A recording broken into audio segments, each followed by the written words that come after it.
అవును ఇంతక బొమ్మేది. అమ్మా అమ్మా, ఏంట్రా పొద్దున అలా అరుస్తున్నావు గేదిలా? అది కాదే అమ్మా, ఇక్కడ ఇక్కడ బొమ్మ ఉండాలి కదా, ఏమైంది? ఏదైనా నేను రాత్రి సీరియల్ చూసి పడుకునేటప్పుడు నీ పక్కన అసలు ఏ బొమ్మ లేదు. ఏమో నువ్వే ఏదైనా భ్రమపడి ఉంటావు. ఆ బొమ్మ నచ్చి ఏదో పిల్లో ఎలుకో పట్టుకెళ్ళి ఉంటుంది. దానికి ఎందుకు నేను ఏదో దేయమనుకున్నాను. ఒరే మామ, అసలు నువ్వు తెచ్చిన బొమ్మని అసలు ఏం చేయాలో కూడా నాకు అర్థం కావట్లేదురా.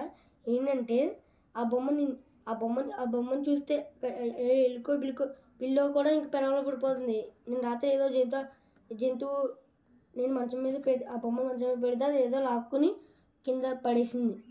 అంత ప్రేమలో పడిపోయిందేమో. ఒరే మామ, ఏమోరా మామ, అసలు నాకెలా తెలుస్తుందా ఆ బొమ్మను చూసి ఏదైనా జంతువు ప్రేమలో పడిపోద్దని? నాకు అర్థం కావట్లేదు.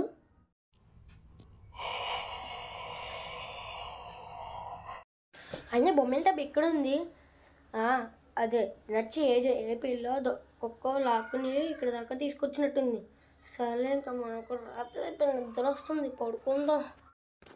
ఏంటి బొమ్మ తల్ల ఏదో ఆకుపచ్చ రంగులో రింగులా ఉంది, ఒకసారి బయట తీద్దాం. ఇదేదో రింగులో. అరే ఈ రింగ్కి ఏమైంది ఇలా ఇదేంటి? ఇది 2 ముక్కలుగా ఇలా విడిపోయి వచ్చింది. దీనికి కలవడానికి ప్రయత్నిద్దాం.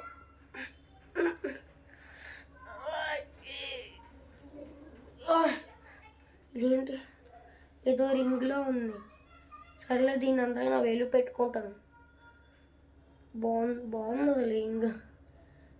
ఈ రింగ్ ఏదో కానీ చాలా బాగుంది. సరేలే ఇంకా పడుకుందాం.